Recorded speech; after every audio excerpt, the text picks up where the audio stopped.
History is filled with many sides, the good side filled with memorable stories, and then the bad side filled with dark, twisted stories that no one wants to ever remember. All of these sides are what makes up history, and you can be sure that history wouldn't exist without them. Welcome back to the America's Trip Down Memory Lane channel. In this video, we will be looking at the ugly side of the 1950s. The 1950s was a great time to be alive, and many things made it a great time to live in. However, that doesn't mean that the 1950s didn't have its ugly side. Some people had to experience those ugly sides, and while they may have survived it, it is still an important part of history. The Korean War. One of the worst times of the 1950s happens to be the Korean War, fought between North Korea and South Korea from 1950 to 1953. The war started on June 25, 1950, when North Korea invaded South Korea after clashes along the border and rebellions in South Korea. North Korea was supported by the People's Republic of China and the Soviet Union, while the United Nations, mainly the United States, supported South Korea. When the North Korean military forces crossed the border and drove into South Korea on June 25, 1950, the United Nations Security Council condemned the move by North Korea as an invasion and approved the formation of the United Nations Command and dispatch of forces to Korea to repeal it. 21 countries of the United Nations ultimately contributed to the United Nations force, with the United States providing about 90% of the military personnel. For this war, the United States found itself very unprepared for the war. By 1950, the U.S. Secretary of Defense Lewis A. Johnson had established a policy of staunchly following President Truman's defense economization plans and had aggressively tried to implement it despite gradually increasing external threats. He subsequently received much of the blame for the initial setbacks in Korea and the widespread reports of ill-equipped and inadequate trained U.S. military forces in the war's early stages. As an opening response to the invasion, President Truman called for a naval blockade of North Korea and was stunned to learn that such a blockade could be imposed only on paper, since the U.S. Navy no longer had the warships with which to carry out its request. Army officials, desperate for weaponry, retrieved Sherman tanks and other equipment from World War II Pacific battlefields and reconditioned and shipped them to Korea. Army ordnance officials at Fort Knox took down M26 Pershing tanks from display pedestals around Fort Knox so as to equip the 3rd Company of the Army's hurriedly formed 70th Tank Battalion. Without sufficient numbers of tactical fighter-bomber aircrafts, the Air Force took F-51, P-51 propeller-driven aircraft out of storage or from existing Air National Guard squadrons and rushed them into frontline service. A scarcity of spare parts and qualified maintenance personnel led to improvised repairs and renovations. A Navy helicopter pilot aboard an active-duty warship recalled fixing damaged rotor blades with masking tape in the absence of spare parts. Simply put, it wasn't a good memory from the 1950s.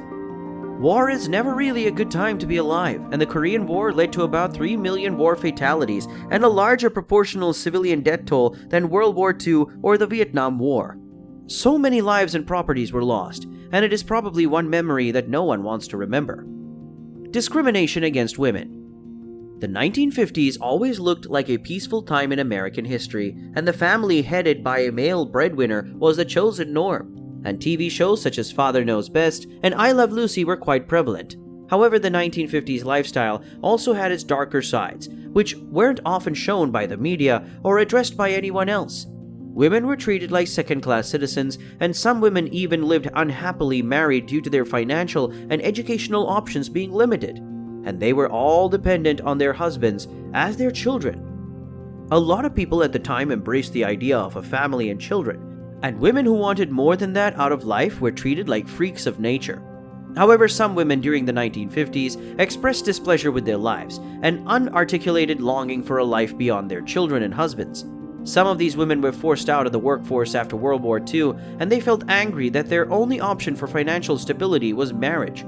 This unspoken longing would lead to a major social upheaval towards the end of the 1950s, and would be the start of the second wave feminist movement. This movement caused a shift in family values and altered family structure for future generations to come. Several factors led to the formation of the nuclear family. By the start of the 1950s, the divorce rate had dropped abruptly. The ages of people who got married fell to a 100-year low, and the birth rate soared.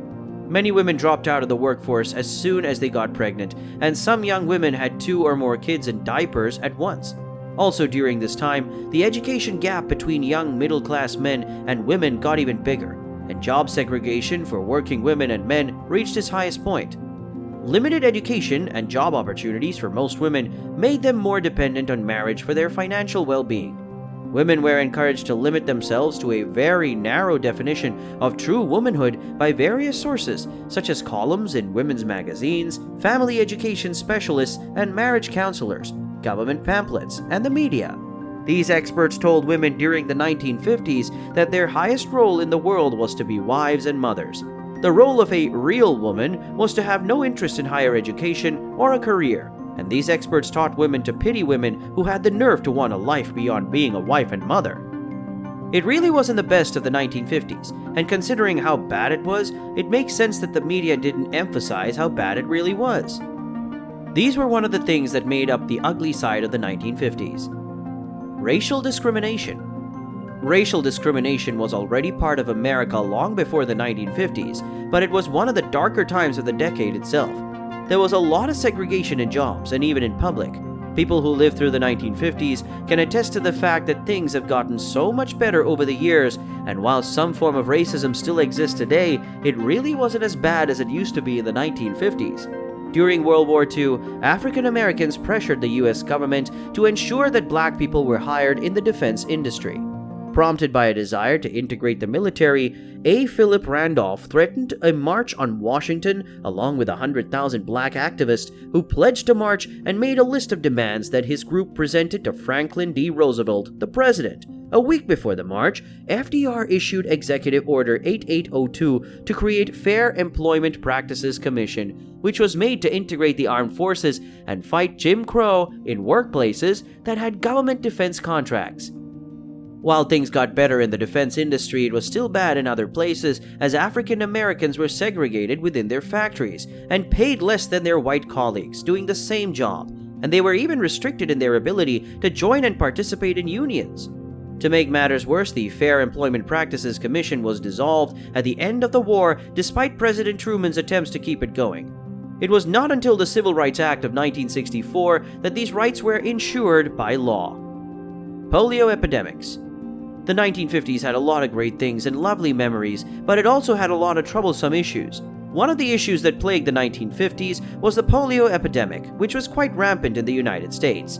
In the late 1940s, polio outbreaks in the US increased in size and frequency, causing an average of over 35,000 people to be disabled each year.